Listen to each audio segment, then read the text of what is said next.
Mustag, magandang umaga sa ating lahat mga ka-farmers, mga ka-viewers from Luzon, Visayas at Mindanao pati sa abroad at sa ibang bansa. So sa umagang ito, nandito po tayo sa ating matatandang puno ng talong mga ka-farmers, mga ka-viewers, kung saan tiningnan po natin kung ano ang gagawin natin din mga ka-farmers. So kita natin mga ka-farmers na may mga pag-atake sa fruit shoot borer kasi may mga talbos na nalalanta mga ka-farmers. So yan, kunin pa namin ito lahat ang mga bunga mga ka-farmers na may tama, tapos pati yung mga talbos katulad nito yan. So alisin namin ito mga ka-farmers bago natin isprehan po ng para sa fruit shoot borer. Sayang naman, napakadami pang bunga sa ilalim mga ka-farmers ng ating talong. So yung lahat na nangingitim sa ilalim na ating mapasin ay mga bunga din mga ka-farmers. So share ko lang po sa inyo ang teknik ko kung paano ko sila i-control na sa dalawang spray lang o tatlo ay malinis na uli. So unang-una mga ka-farmers, may gagawin tayong aksyon. Lahat ng mga talbos na may tama alisin natin mga ka-farmers, sayang naman pag irato natin to kasi napakadami pa namang bunga tapos sariwa pa ang mga dahon. So ang gagawin lang natin din lahat ng mga talbos na may tama putulin, mga bunga may tama kunin, isilid sa sako, pwedeng sunugin, then tapos spray tayo ng insecticide na para sa fruit shoot borer. So magandang insecticide para sa fruit shoot borer, unang ititira ko din ay yung Proclaim of Tea, then alternate ako sa Exalt. Pwede naman mga ka-farmers sa Profea, so sa pangatlo na sigurong apply kung meron pa tayong mapapansin, kasi sayang napakadami pang bunga mula ilalim hanggang sa itaas. Tapos yung mga talbos yan, pangitignan mga ka-farmers. So alam niyo mga ka-farmers kung bakit nagkaganito to, dahil sa isang buwan nating bakasyon mga tao lang natin ang iniwan din sa farm. So wala sila mga ka-farmers. Yan, may damo na gumagapang, patay na, binunot na nila. So yan po. So ang gagawin natin din lahat na may mga sanga, yun ang teknik ko na nalalanta putulin, tapos yung mga bungang may tama alisin, isilid sa sako, pwede sunugin, pwede ibaon.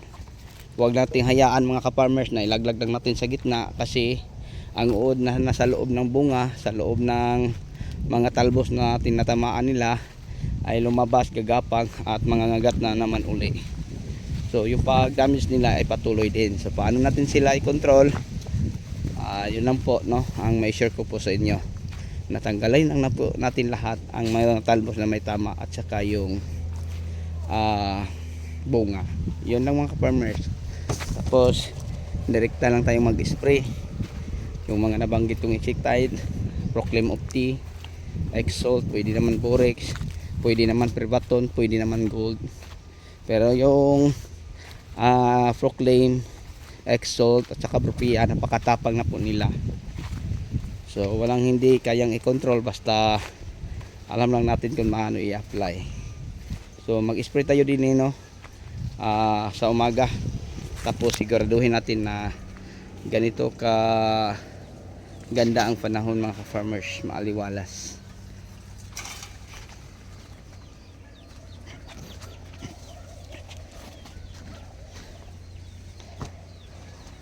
Ilang linya na lang daw yung wala na bubuhay.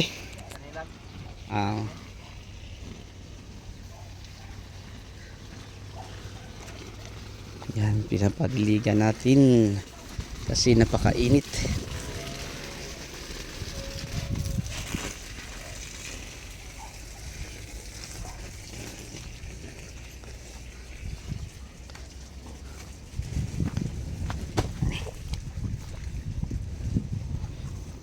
Yan po mga ka-farmers, tao tayong nagdidilig ng tubig.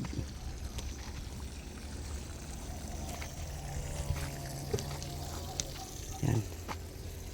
Dini, baka magandang daanan. Ito. Natatalian mga ka-farmers. Maganda pag dito tayo dumaan. Ayan po. So ito, isprayan natin to. No? Para malinis na uli, maganda na ang dahon. Sana nga pag makaka-recover na to sa pag-atake po ng fruit borer mga ka-farmers, at saka yung tama sa ano no, sa bulkan, maraming sunog sa dahon.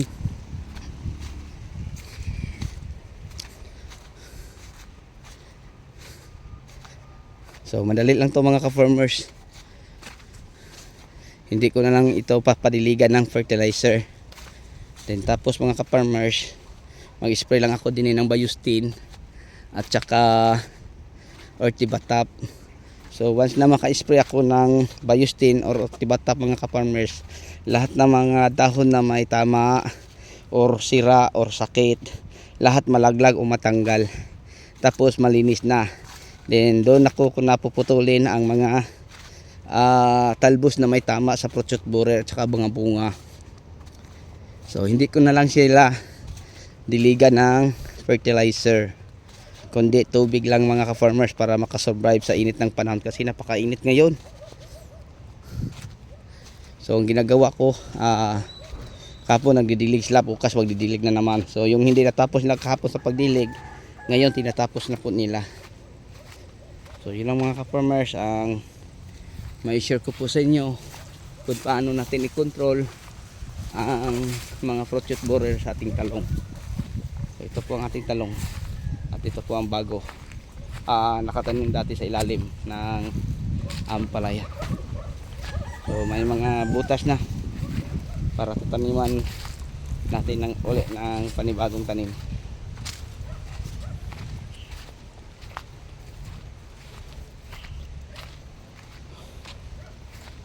Okay, so bago tayo magtapos mga ka-farmers, mga ka-viewers, may love shout out po sa mga new subscriber natin, mga sharer at commentator. So maraming salamat, no, kasi yung mga sharer natin, sila po ang nagpapakalat para maraming makapanood sa ating mga video. Okay, para marami tayong matutulungan. So gumagawa po ako ng mga video sa aking YouTube, mga video tutorial, mga update, parang makakatulong ako sa mga nangangailangan ng tulong, no. So yun po. Tapos i-share nyo, yun po ang suportan ninyo mga ka-farmers, para marami, no, makapanood sa ating mga ina-upload na video. Okay, so sa inyong lahat, hanggang dito na lang po. Maraming salamat. Hanggang sa muli, ako na po magpapaalam. See you in vlog na po mga ka-farmers, no. So happy watching sa inyong lahat, and God bless. Ako na po yung magpapaalam kasi may pupuntahan pa po ako mga ka-farmers. Bye bye po, thank you.